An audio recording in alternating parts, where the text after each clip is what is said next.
My girlfriend said, "Seriously? You're mad I forgot our date night?" After standing me up for the third time, I said, "Not mad, just reminded." Then I made sure she'd never forget another date again. When she saw my calendar update, I-30 male sat at Enzo's for an hour and 20 minutes last Friday. Had a reservation for 7 p.m., ordered wine, told the waiter my girlfriend was running late. By 8:20, I paid for my wine, tipped generously for occupying the table, and left. No angry texts, no calls, just went home. My girlfriend Zara, 28, texted me at 11:30 p.m.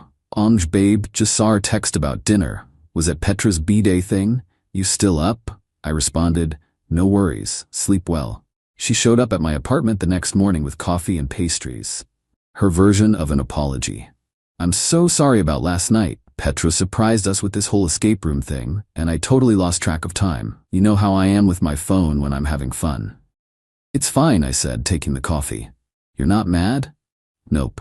She studied my face. "You sure? You seem off." "I'm sure. These things happen. Here's the thing, they do happen. Specifically, they'd happened twice before in the past 2 months. Our anniversary dinner, she forgot because her coworker invited her to a wine tasting. Concert tickets I'd bought months in advance. She double-booked a spa day with her mom. Each time, same pattern. Forgot, apologized with treats, I forgave, cycle continued. But this third time hit different. Not because I was angrier, because I finally saw the pattern clearly. I wasn't a priority. I was a calendar item that could be bumped. "So we're good?" she asked, already scrolling through her phone. "Yeah, we're good." She smiled, kissed my cheek. "You're the best." "Oh, Sienna's having a thing next Friday, but I'll try to keep it short so we can hang after." Next Friday was our standing date night. Had been for over a year. Every Friday, unless discussed in advance, we had plans. Movies, dinner, even just takeout at home. It was our thing. "Actually," I said, "let's talk about Friday date nights." She looked up from her phone. "What about them?" "I think we should cancel them." Her face went through several expressions. "Cancel? Our date nights? Why? They don't seem to be working with your schedule. Too much pressure trying to remember them every week." "Babe," I said I was sorry. "You can't punish me forever for a few mistakes." "I'm not punishing you. I'm adapting to reality. You have a busy social life. That's fine. Let's just remove the obligation." She set down her phone completely. First time that morning.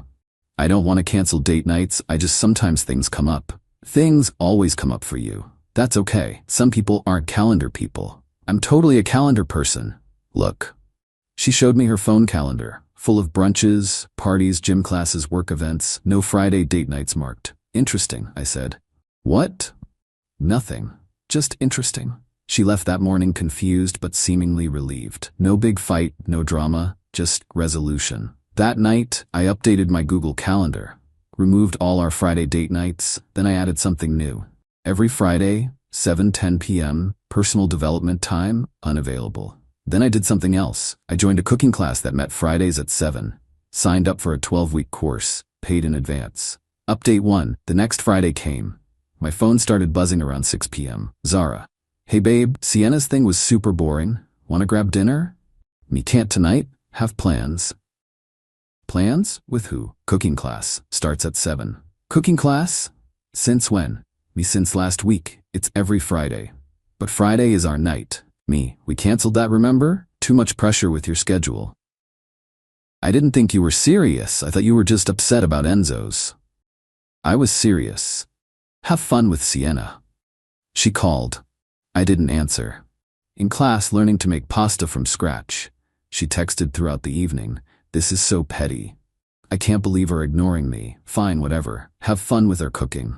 Actually, that's kind of hot that her learning to cook. Will you make me dinner tomorrow?" "Hello." I responded once class ended. "Class was great. Tired now? Talk tomorrow?" She showed up at my apartment that night. I was already expecting it. "You can't just replace me with a cooking class." "I'm not replacing you. I'm using my Friday nights for something reliable." "I'm reliable." I pulled out my phone, showed her my text history.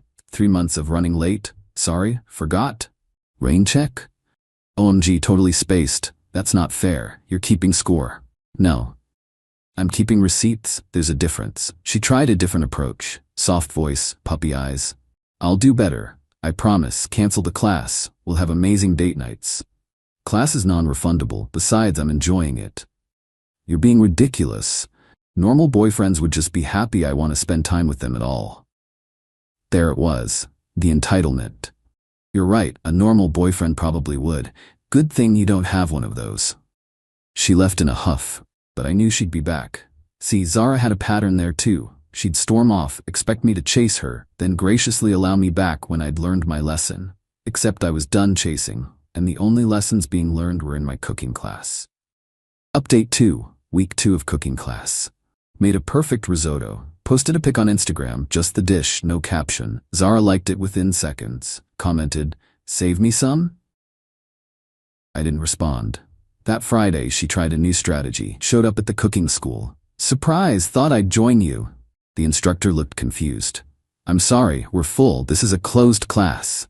"But I'm his girlfriend." She pointed at me like that was a VIP pass. "Registration closed 2 weeks ago. Maybe next session?" She glared at me. I shrugged and returned to my cutting board. She waited in the parking lot. 3 hours. When class ended, she was leaning against my car. 3 hours, Diego. I waited 3 hours. Nobody asked you to.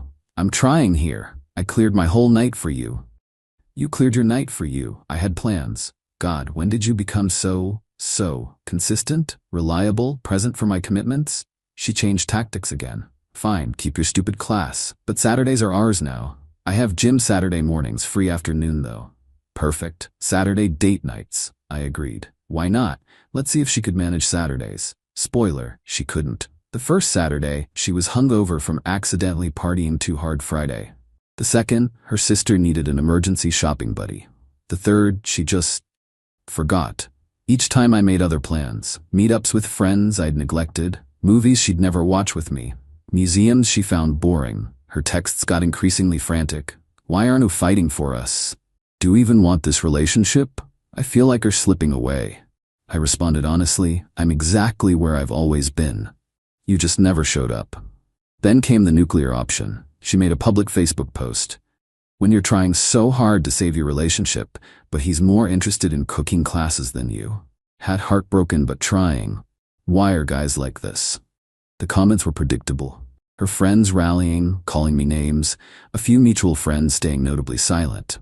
I didn't engage, but I did something else. I screenshotted her social calendar, the one she'd proudly shared that morning. Then I posted my own update. Interesting perspective. Here's her calendar this month. Notice anything missing? Hint, it's the boyfriend she's trying so hard to save things with. 23 social events, 0 designated couple time. The post went viral in our friend group. Comments flooded in. Wait, she hasn't scheduled a single date with you? Bro, I wondered why we never see you two together anymore. This is embarrassing for her. She called me screaming. Take it down now. Why? It's your calendar, your priorities. I just shared them. You're humiliating me. No, I'm providing context. There's a difference. She deleted her post. I left mine up for an hour, then removed it. Point made. Update 3 week 6 of cooking class. I'd progressed from basic pasta to complex sauces. My Instagram was full of food pics. Friends started asking for dinner invites. I started hosting small dinner parties, something I'd always wanted to do but Zara found boring. She wasn't invited to any of them. One Friday, I was prepping for class when she texted, "Can we talk? Please? I'll come to you. In class 7 to 10. Free after if urgent. I'll wait." And she did. Sitting on my doorstep when I got home, looking smaller than I'd ever seen her. "I missed you today," she said quietly. "Today specifically?" She nodded. "Fridays feel wrong now. Keep thinking you'll text about dinner plans." "Ah. I know I messed up. I didn't think you'd actually stop trying." "Trying what?" "To make us work. You always tried so hard. Made reservations, planned dates, reminded me about things." "Yes, I did. And I got used to it. To you always being there, waiting." I unlocked my door. "Want some tea?" She followed me in, looking around like she'd never seen my place. "You redecorated." "Do things." New art from the markets I'd explored solo. Cookbook collection growing. Plants she'd said would die thriving. I made tea while she sat at my kitchen island, the one she'd never used because we always ate out or ordered in. "I keep making plans for Fridays," she said, then remembering you won't be there. "How's that feel?" "Empty. Really empty." "Yeah, I know that feeling."